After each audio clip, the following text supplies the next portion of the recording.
이게 승자의 저주라고 해서 부정적인 이야기도 나오고 있어요. 제가 뭐 단정적으로 설명드리면 승자의 저주는 없다. 분당 주민들 사이에서는 재건축 후 30억이란 얘기가 심심치하게 나오고 있어요. 가능한 이슈가 아닐까 이렇게 보고 있습니다. 드디어 1기 신도시 선도지구가 발표됐습니다. 분당 30억 찍을 수 있을까요? 오늘 부동산 R114 리서치 센터장 윤지혜님 모시고 이야기 나눠보도록 하겠습니다. 안녕하세요. 안녕하세요. 어느 단지들이 발표가 됐는지 그중에서 최고 수혜지는 어딘지 궁금합니다. 선도지구는 한 13곳, 그래서 36,000 세대 정도 지정을 했으니까 그 중에서 이제 가장 이제 선호도가 높은 게 이제 분당이다 이렇게 평가가 되는 거고요. 거기서 이제 면면을 보시면 그 샛별마을이라는 곳들이 일단 분당에 하나가 있고요. 이게 한 2,843가구 정도. 그리고 양지마을 쪽이 한 4,400세대 정도. 그리고 시범단지 이제 우성, 이제 현대 이렇게 해서 3,700가구 정도 돼서 총 한 948가구 이렇게 정확히 볼 수가 있는데, 뭐 수혜단지라고 하는 부분들은 우리가 조금 어감상 보면 이제 선도라는 의미가 사실 이제 학교 다닐 때 이제 선도부 뭐 그런 그건 안 좋은 의미잖아요. 그런 네. 느낌이잖아요. 그러니까 누군가를 이끌고 먼저 간다라는 의미이기 때문에 순차적으로 정비된다는 사실 자체는 동일하죠.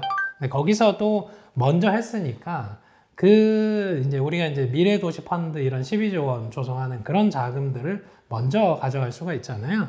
그런 부분에서 좀 수혜단지다 볼 수가 있는데, 여기서 보시면 이제 희비가 좀 엇갈린 단지가 이제 시범단지 쪽에 있는 좀 더 역에 가까운 쪽이 이제 지정이 안 되고, 좀 더 역에서 좀 벗어난 쪽에서 지정이 되다 보니까 거기서 조금 희비가 엇갈린 건 있습니다. 근데 이 원인을 따져보다 보니까 이제 평가표를 보시면 100점 만점에 이제 주민 동의에 대한 게 이제 60점, 그리고 정주 환경에 대한 이제 개선, 시급성이 이제 10점, 그리고 도시기능 활성화 10점, 그리고 이제 주변 이제 파급 효과 이 부분인데, 이 그 주민 동의랑 정주 환경 개선은 거의 동일해요. 왜냐하면 동일한 시기에 다 입주를 했기 때문에. 그래서 이 부분들은 동일한데, 이 공공기여하는 이 도시기능 활성화 부분, 그리고 주변의 이제 파급 효과 부분에서 조금 희비가 엇갈리지 않았나 이렇게 보고 있습니다. 예. 저희가 이제 그 후문으로 듣기에는 정말 공공기여라든가 이런 곳에 풀베팅을 했다라는 소식도 전해지고 있고요. 그다음에 사실은 재건축이 진행이 안 될까봐 동의율에 굉장히 많은 가점을 주면서 힘을 실어줬는데 무색하게 거의 만점에 가까운 동의율이 거쳤어요. 지금 선정된 지역은 벌써 좀 부동산에서 좀 이제 거래가 되면서 뜨겁다는 얘기가 나오고 있고요. 맞아요. 예. 이미 뭐 최근 이제 한 1년여 사이에 한 2억 원에서 3억 원 정도가 이제 분당에서 가장 많이 올랐거든요. 근데 이 문제는 이제 선정이 될 줄 알았는데 안 된 곳에선 좀 실망 매물이 나올 수 있다 이렇게 볼 수 있는 거죠.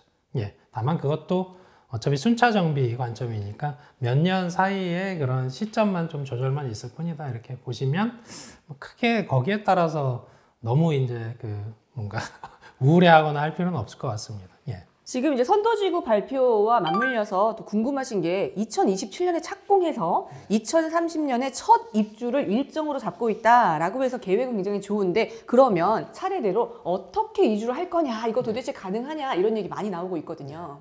현재 이제 국토부에서 이제 이주하는 방법은 크게 세 가지로 보고 있습니다. 첫 번째는 3기 신도시를 좀 활용하자. 3기 신도시 많이 지으니까 거기서 이주 단지를 좀 조성을 하자라는 게 하나가 있고요. 두 번째는 이제 그 지역, 예를 들어서 평촌만 해도 주변에 뭐 의왕시도 있고 뭐 인덕원도 있고 이렇잖아요. 그러면 그쪽으로 좀 분산을 하자. 수요를 분산을 하자라는 게 일단 두 번째고, 세 번째는 이렇게 해도 뭔가 이주에 대한 게 너무 이제 전월세를 자극한다. 그러면 이주 시기 자체를 조절하겠다라는 관점이거든요. 근데 사실은 결국은 우리가 과거에 이제 개포지구에서 보시면 서울시가 개입을 해서 이주 시기를 다 조절을 했었잖아요. 그런 것처럼 이것도 워낙에 이제 30만 채의 이주가 순차적으로 일어나면 주변 전월세 가격에 상당한 상승폭을 키울 수가 있거든요. 그 부분들을 사실 물량으로 대체하기가 현실적으로 어렵다. 그렇기 때문에 결국은 이주 시기 조절에 의해서 마지막 단에서 정비가 되는 곳들은 사실 첫 정비한 이 선도지구 대비 거의 한 10년 정도 격차가 날 수 있는 그런 상황이다 이렇게 평가가 되는 겁니다. 그러면 저희가 진행 상황을 개포 지구는 사실 지금 순차적으로 이주를 하고 또 순차적으로 입주를 착착착착 했잖아요. 이거보다는 좀 시차가 걸릴 거다라고 좀 예상하는 게 맞을까요? 네, 그래서 뭐 이번에 이제 보도자료도 보시면 1단계, 2단계, 3단계로 구분을 해서 정비를 하겠다. 다만 그러면 1단계는 선도지구고 2단계가 이제 선도지구 주변에 위치한 단지라고 명시를 해놨거든요. 그러니까 실질적으로는 이번에 탈락했어도 내년에 또 선정을 할 예정이니까 선도지구는 아니지만 1차 이제 정비구역 뭐 그런 명칭으로 활용을 할 수가 있다. 이렇게 보는 거죠. 다만 과연 이쪽을 이주하면서 저쪽이 정비될 때 이걸 이주자 형태로 순환해서 정말 순수한 의미로 청사진을 그릴 수 있냐? 그러면 현실적으로 어렵다라는 게 이제 평가입니다. 예. 저희가 이제 그 얼마나 정부에서 선도지구를 좀 우선적으로 밀어주고 있는지에 대해서 어제 가이드라인을 보면은 예를 들면 이제 사업성 분석도 부동산 원을 통해서 가이드라인을 주겠다. 그 다음에 이주 대책도 직접 드라이브를 하겠다. 뭐 몇 가지 안들을 굉장히 파격적으로 제시를 했는데요. 그럼에도 불구하고요. 저희가 좋은 얘기만 했잖아요. 이게 승자의 저주라고 해서 선도직이라는 게 첫 번째다 보니까 오히려 이게 지정된 곳이 좀 더 뭐 나쁘지 않겠냐라는 부정적인 이야기도 나오고 있어요. 분담금 얘기도 나오고 있고요. 제가 뭐 단정적으로 설명을 드리면 승자의 저주는 없다. 왜 없냐? 일단 그 현 정부의 공약에서 시작을 했고요. 그리고 이제 법 자체를 새롭게 만들었죠. 그래서 올해 4월에 시행을 했다라고 설명을 드렸고, 심지어 미래도시 펀드라고 해서 12조 원을 통해서 그 자금을 지원을 합니다.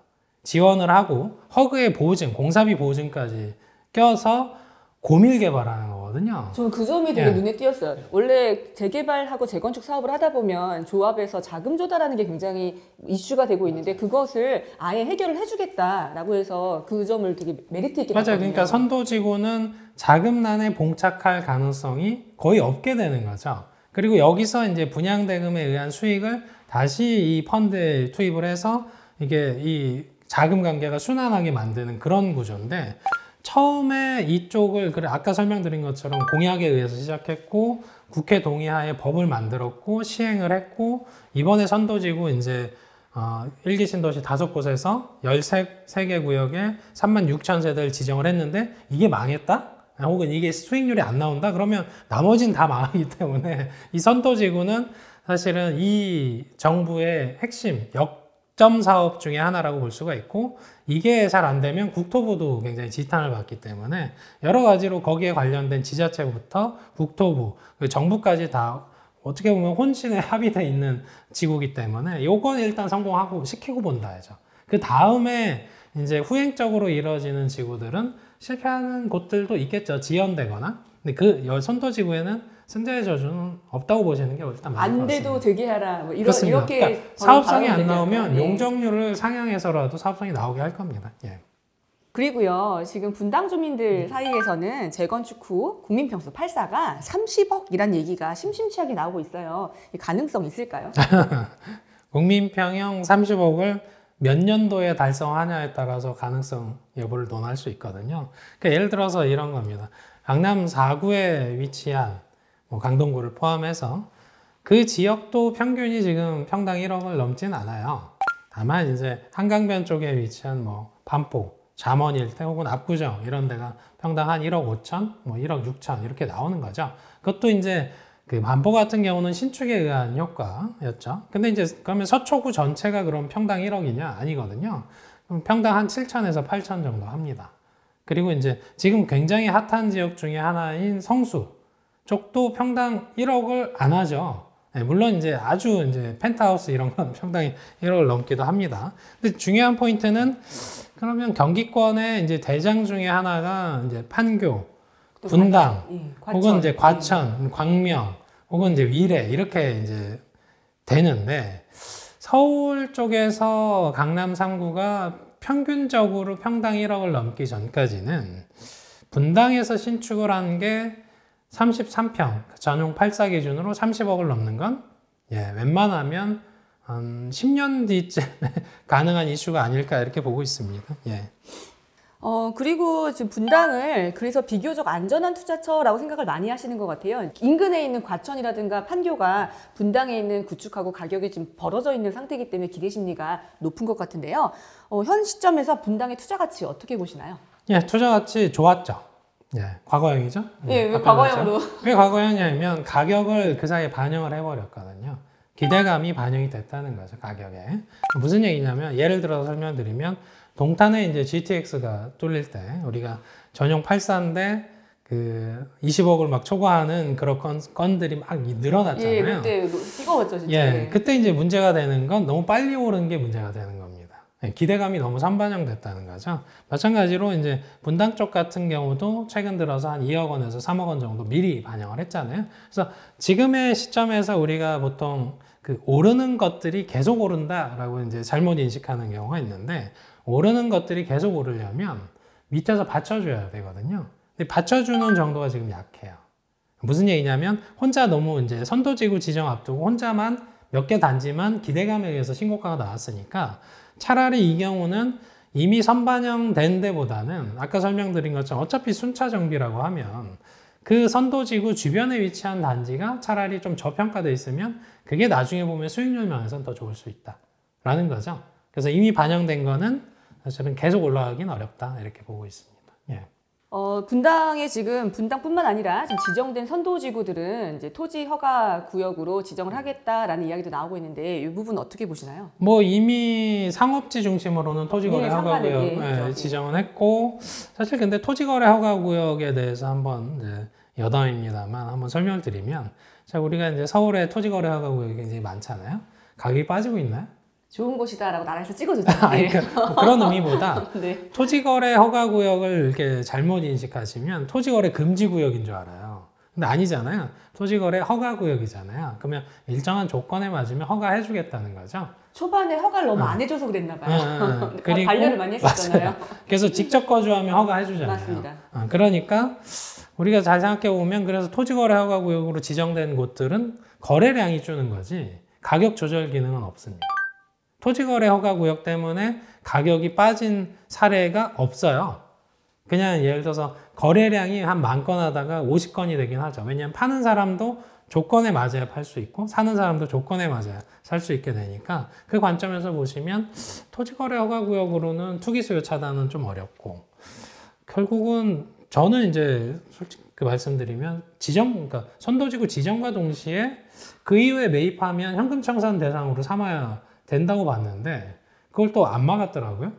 굉장히 강력하시네요. 그러니까 현금 청산 듣기만 우리가 해도 이제 재개발 무서운다는데, 재건축을 하게 되면 권리 산정일을 지정을 하잖아요. 맞습니다. 예. 그래서 그 이후에 매입하게 되면 현금 청산을 해야 정상인데 지금 선도지구를 지정해놓고 거래를 할 수 있게 해놨으니까 여기서 이제 거래량이 늘고 가격이 튀었을 때 그러면 어떻게 이걸 막겠다는 건지 조금 의문인 게 있습니다. 예.